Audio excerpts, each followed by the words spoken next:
صل على سيدنا ومولانا محمد۔ آپ کی زندگی کا ہر عمل معجزہ۔ یہ موٹی موٹی کتابیں ہیں معجزات پر، یہ موٹی موٹی کتابیں ہیں معجزات پر، پڑھنے کا آپ لوگوں کو موقع ہی نہیں ملتا۔ 700 صفحات پر صرف نبی کے معجزات کو جمع کیا گیا ہے۔ میں یہی نوجوانوں سے کہتا ہوں، پہلے قرآن پڑھو، اس کے بعد اردو پڑھو، 1 گھنٹہ دو مسجد کے امام کو، مسجد کے مؤذن کو، تھوڑا وظیفہ تم محبت کے ساتھ ان کو دے دو، اردو پڑھنا لکھنا سیکھو۔ قرآن پاک کے بعد، کیونکہ دین کا پورا حصہ تقریباً عربی زبان سے بدل کر کسی اور زبان میں آیا ہے، تو وہ اردو زبان میں آیا ہے۔ نوجوانوں، آج تمہارے ہاتھوں میں جو موبائل ہے، اس کے مقابلے اگر تمہارے ہاتھوں میں قرآن ہوتا، آج تاریخ ہی کچھ اور ہوتی، تمہارے ہاتھوں میں حدیث ہوتی، تاریخ ہی کچھ اور ہوتی۔ آج تمہارے ہاتھوں میں موبائل کے بجائے دین کی کتابیں ہوتی تو بات ہی کچھ اور ہوتی۔ تم صرف تاقراتوں میں، شب برات میں، جمعے کے موقع پر علماء کرام کے بیانات کو سن کر سمجھ جاتے ہیں کہ ہم کو دین کا بہت بڑا علم حاصل ہو گیا، کتابیں پڑھے تو پتہ چلے گا۔ پیارے آقا صلی اللہ علیہ وسلم کی زندگی کے لاکھوں ہزاروں معجزات ہیں، بڑے بڑے معجزات بھی ہیں، چھوٹے بہت معجزات بھی ہیں۔ وقت آئے گا تو کبھی پیارے آقا کے معجزات پر بات ہوگی۔ ان معجزوں میں سے ایک معجزہ کیا ہے معلوم؟ آقا کا دست مبارک، آقا کے حیات میں کسی بھی چیز پر لگ جاتا، توجہ، آقا کا دست مبارک کسی بھی چیز میں لگ جاتا، اس پر آگ نہیں لگتی تھی۔ ایسے کسی کپڑے کو آقا پکڑ لیتے، قسم اللہ کی بات پکی ہے، اس کپڑے کو اگر آگ میں ڈالتے، آگ جل کر ٹھنڈی ہو جاتی، لیکن کپڑا نہیں جلتا تھا۔ اللہ اکبر کبیرہ۔ کسی لکڑی کو آقا اپنے ہاتھ میں لے لیتے، وہ لکڑی کو اگر آگ میں ڈالتے، دوسری تمام لکڑیاں جل جاتی، لیکن وہ لکڑی نہیں جلتی تھی۔ میرے شیخ قطب عالم نے اس عنوان پر 2 واقعات نقل کیے ہیں، اور مجھے الحمدللہ وہ 2 واقعات کے علاوہ 10 واقعات ہیں۔ آج صحابہ کو گالیاں دینے والوں، صحابہ کو برا بھلا کہنے والوں، ذرا سوچو، کسی مولانا سے مصافحہ کا موقع مل جاتا ہے، بار بار کہتے ہیں کہ میں مولانا سے ملا، میں مولانا سے ملا۔ صحابہ کا کیا کہنا جن کو نبی سے مصافحہ کا شرف ملا ہے؟ آقا کا ہاتھ صحابہ کو لگا کہ نہیں لگا؟ آج تم کسی مولانا سے معانقہ کرتے ہو، صحابہ نبی سے معانقہ کیے ہیں۔ سبحان اللہ العظیم۔ معانقہ کسے کہتے ہیں؟ معانقہ کسے کہتے ہیں؟ گردن کے ملانے کو، گال کے ملانے کو، سینے کے ملانے کو۔ تھوڑا بہت اختلافات ہے، وہ اختلافات پر آپ کو جانے کی ضرورت نہیں ہے، لیکن معانقہ بعض لوگ ادھر سے کرتے ہیں، بعض لوگ ادھر سے کرتے ہیں، وہ اپنی جگہ پر، بس ان کا مقصد بھی کیا ہے؟ حدیث پر عمل ہو جائے۔ ان کا مقصد بھی کیا ہے؟ حدیث پر عمل ہو جائے۔ سلام کا موقع ملتا ہے، ضرور سلام کرو۔ اس سے آگے مصافحے کا موقع ملتا ہے، مصافحہ کرو۔ اس سے آگے معانقے کا موقع ملتا ہے، معانقہ کرو۔ معانقہ کسے کہتے ہیں؟ گلے سے گلے کو مل جانا۔ صحابہ ایسے ہی معانقہ کیے ہوں گے جیسے آپس میں ہم لوگ معانقہ کر لیتے ہیں، لیکن ان کی سوچ اور ہماری سوچ، ان کے بدلے اور ہمارے بدلے میں زمین آسمان کا فرق ہے۔ آپ اور ہم معانقہ کرتے ہیں، نتیجہ الگ ہوگا۔ صحابہ نبی سے معانقہ کیا ہے، سبحان اللہ۔ مصافحہ کیے ہوں گے، معانقے کے لیے بڑے ہوں گے. آقا کی گردن صحابہ کے گردن سے ملی ہوگی. سبحان اللہ. آقا کا سینہ صحابہ کے سینے سے ملا ہوگا. کسی صحابی کو آقا کی پیشانی میں بوسہ دینے کا موقع ملا ہوگا. کسی صحابی کو آقا کے ہاتھوں کو بوسہ دینے کا موقع ملا ہوگا. کچھ نہ کچھ لگا ہوا ہوگا. اور ایک بات عرض کرتا ہوں، احتیاط کے ساتھ سنو کہ کپڑے کے ساتھ بھی معانقہ مصافحہ ہوا ہوگا.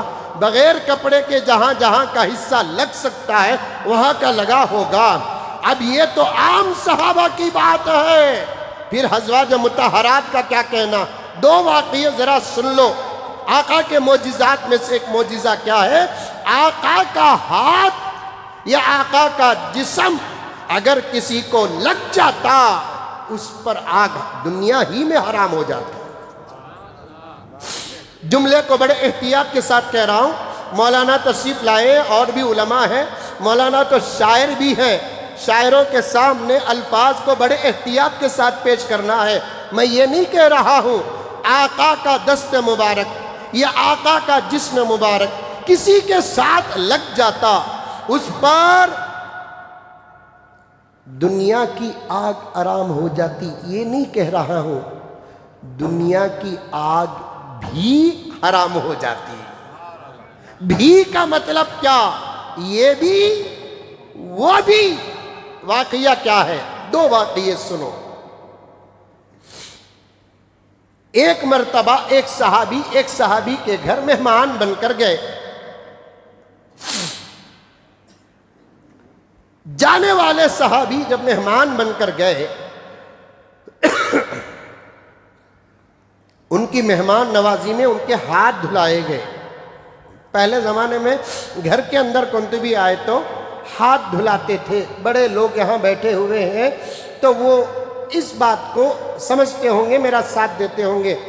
آپ کے زمانے میں تو یہ تمام چیزیں نہیں ہیں. آج کون بھی ہمارے گھر میں مہمان بن کر آیا تو سب سے پہلے نہ پانی دیتے ہیں نہ چائے دیتے ہیں، کچھ نہیں. سب سے پہلے کون بھی آیا تو چارجر دیتے ہیں. اور گھسنے والا گھگو بھی گھستے کی نکی پانی پلاؤ، یہ نہیں چارجر ہے. یہ پہلے پوچھ رہی. پہلے گھر کے اندر اگر کون بھی آتا اسے ادب اور احترام کے ساتھ بٹھا کر کیا کرتے؟ ہاتھ پہلے دھلاتے، اس کے بعد کیا ہے کہ لوازمات رکھتے. ایک صحابی گئے، ان کا ہاتھ دھلائے. ہاتھ پوچھنے کے واسطے میزبان صحابی ایک تولیہ لے کر آئے، ٹول دیکھنانی سے اٹھا لے کر آئے. دیتے وقت دیکھے تو تولیہ ٹول بڑا گندا تھا.